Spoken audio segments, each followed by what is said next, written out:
Good morning बच्चों, कैसे हैं आप सब लोग। होप सो स्वस्थ होंगे। तो चलिए मेरे बच्चों, जो लेक्चर सीरीज हमारी चल रही है for the solution of ISS paper 2025 और पेपर 1 है, सीरीज है ए।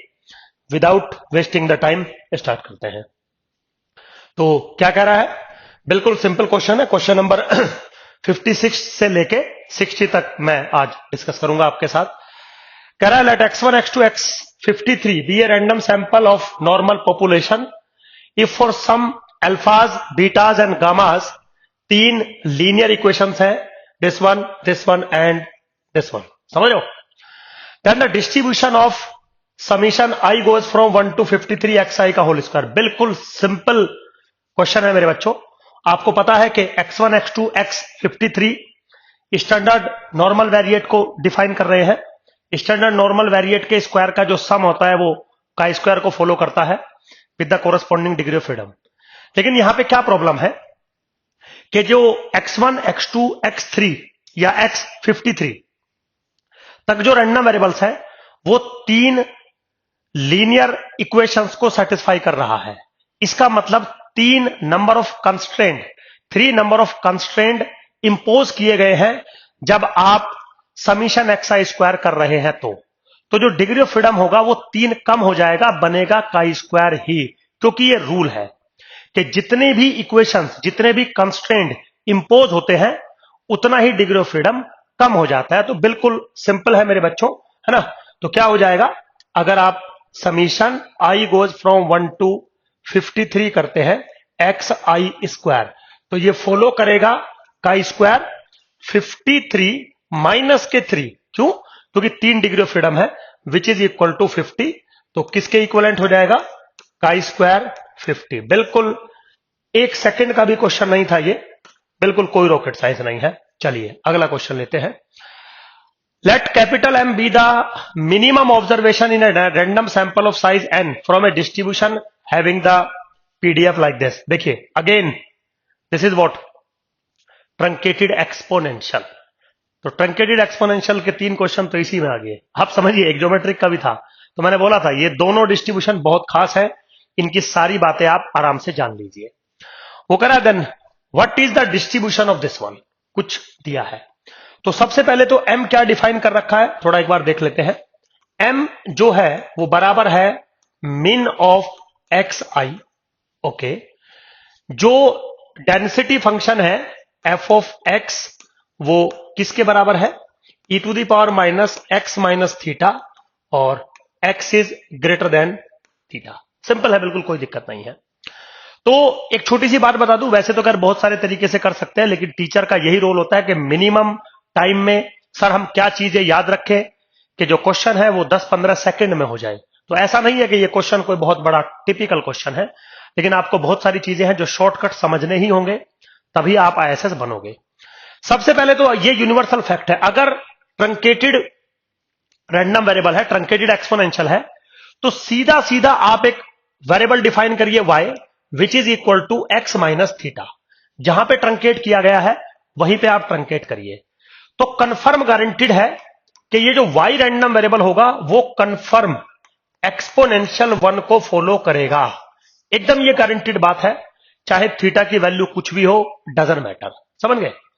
तो अब क्या होगा, अब आप ये कह सकते हो कि Sudhir sir Y I which is equal to X I minus theta obviously follow करेगा आई आई डी, या आई आई डी मत लिखो, इसकी मुझे नीड भी नहीं है क्योंकि होगा नहीं आई आई डी, क्योंकि वो ऑर्डर्ड स्टैटिस्टिक्स है तो नहीं होगा, पर डजंट मैटर। x1 के कोरस्पॉन्डिंग कोई मुझे y1 मिलेगा, x2 के कोरस्पॉन्डिंग y2 मिलेगा, और जो yi है वो iid होगा, लेकिन जब हम m निकालेंगे तो उस पर ये आप चीज नहीं कह सकते। तो यहां पे एक मैथमेटिकली रूल बनेगा मिन ऑफ yi, जबकि yi फॉलो कर रहा है iid, लिख ही देता हूं चलिए, एक्सपोनेंशियल 1 इज नथिंग बट मिन ऑफ एक्स आई माइनस के थीटा। इसमें स्टैटिस्टिक्स का कोई रोल नहीं है, इसमें प्योरली मैथमेटिक्स का रोल है। तो आपको पता है कि अगर वाई आई मिन ऑफ एक्सपोनेंशियल को फॉलो कर रहा है विद पैरामीटर 1, और मिन ऑफ वाई आई बराबर है min of X I minus theta के, तो ऑब्वियसली बात है mean of X I follow करेगा एक्सपोनेंशियल एन। समझ गए क्यों? क्योंकि अगर वाई आई एक्सपोनेंशियल 1 है तो वाई आई का मीन एक्सपोनेंशियल समीशन 1 होगा, i goes from 1 to n exponential 1। इसका मतलब क्या हुआ कि m माइनस थीटा फॉलो करेगा एक्सपोनेंशियल n को। ये चीज मिल गई आपको, है ना? क्योंकि mean of X I am के बराबर है, माइनस थीटा रखा। अब बारी आती है 2n के मल्टीपल की। एक चीज समझाता हूं, मैंने कभी पहले भी हो सकता है आपको समझाया होगा। इसको जरा एक बार हम थोड़ा साइड में ले लेते हैं। सिंपल है बिल्कुल। देखिए, एक चीज आपको बता रहा हूं, मतलब ये कॉमन चीज है, शायद आपको पता होगा। अगर x फॉलो करता है एक्सपोनेंशियल थीटा, तो मेरे बच्चों ax कंफर्म फॉलो करेगा एक्सपोनेंशियल थीटा बाई ए। ये थंब रूल है बिल्कुल। आप 1 सेकंड में इसको प्रूफ कर सकते हैं, कोई टिपिकल टास्क नहीं है बिल्कुल भी। तो अगर आपको ये चीज पता है तो 1 सेकंड में निकालेंगे आप। कैसे? m माइनस थीटा, अभी आपने मुझे बताया सुधीर सर एक्सपोनेंशियल n है, तो मेरे बच्चों 2n m माइनस थीटा किसको फॉलो करेगा? Exponential n upon 2n। This is what? This is exponential 1/2।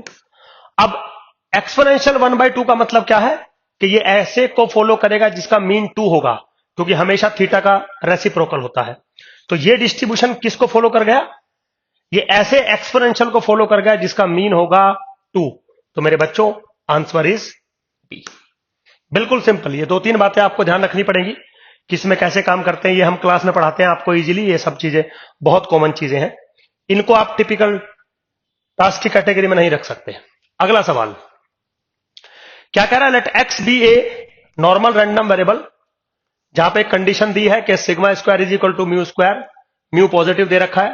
Then the expression this one in terms of the standard normal variate का सीडीएफ। आपको कुछ कुछ बताना है।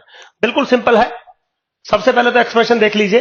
एक्सप्रेशन है probability that x is less than minus k mu given that x is less than mu. और mu क्या है? एक पॉजिटिव नंबर है। ये मेंशन करना जरूरी था यहां पे। तो ऑब्वियसली बात है वो कंडीशनल प्रोबेबिलिटी के बारे में बात कर रहा है। तो कंडीशनल प्रोबेबिलिटी को अगर थोड़ा सा सोल्व करें, this is probability that x is less than mu and या intersection with x is less than mu divided by probability that x is less than mu.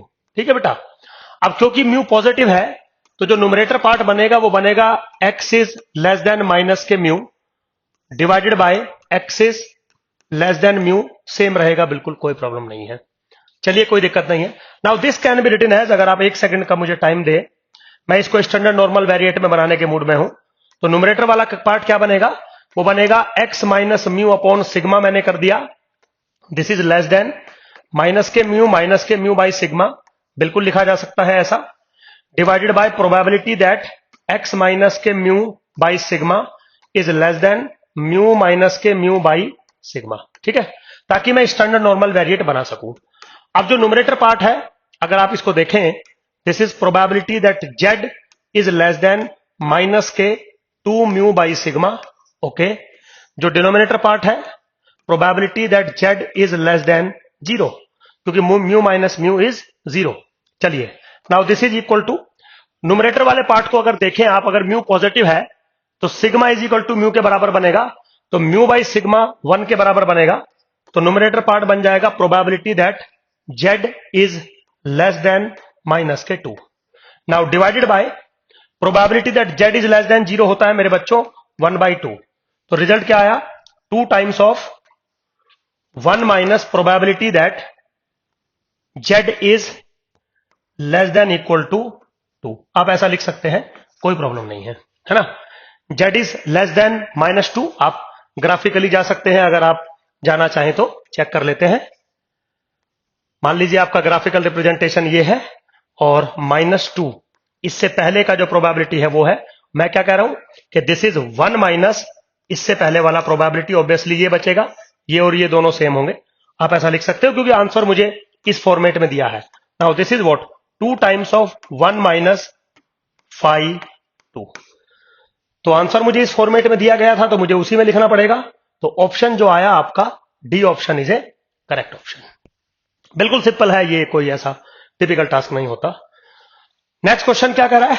Next question कह रहा है suppose that the random variable x1 x2 x3 x4 x are independent and each has a standard normal variate, a constant c is such that this one will have a t distribution, what is the value of c? ये आपको बता दूं बेटे, ये direct मेरे notes में से है, ये मैं 15 साल से क्वेश्चन, लगभग 14-15 साल से क्वेश्चन मैं करवा रहा हूं। बिल्कुल मैं हर क्लास में क्वेश्चन करवाता हूं, बस यहां पे एक गलती है, मतलब गलती मान लीजिए, प्रिंटिंग मिस्टेक मान लीजिए, इसको जो भी मान लीजिए।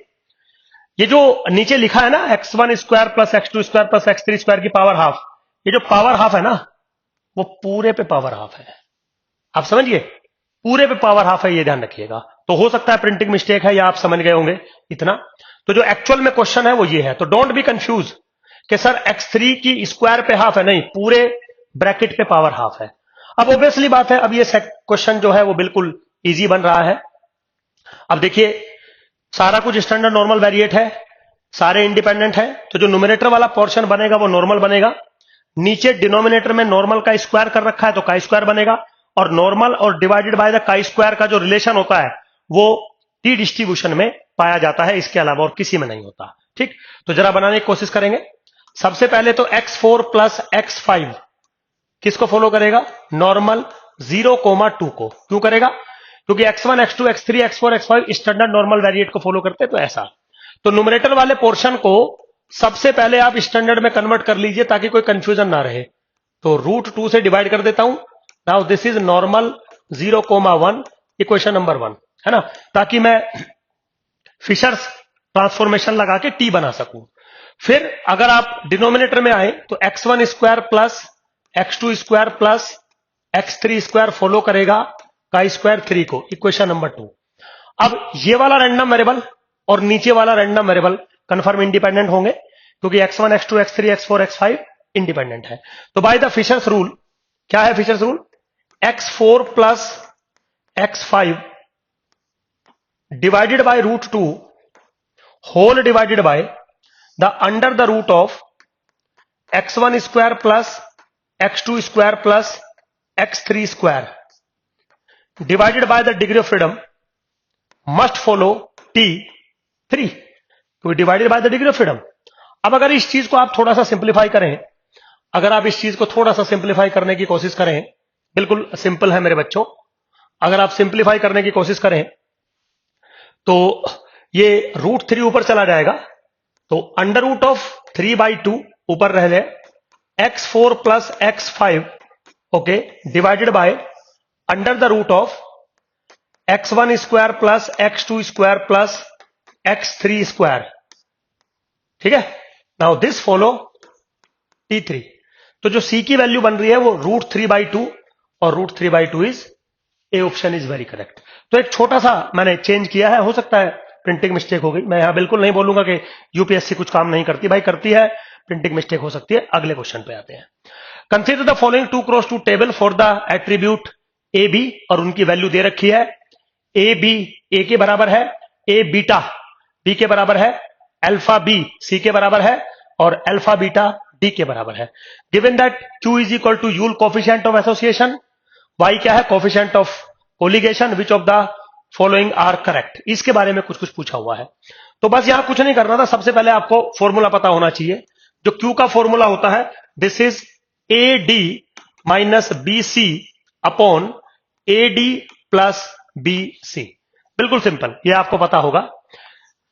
यहीं पे अगर आप Y का फॉर्मूला देखें तो under root of AD minus under the root of BC divided by under the root of AD plus under the root of BC, ये फॉर्मूला होता है।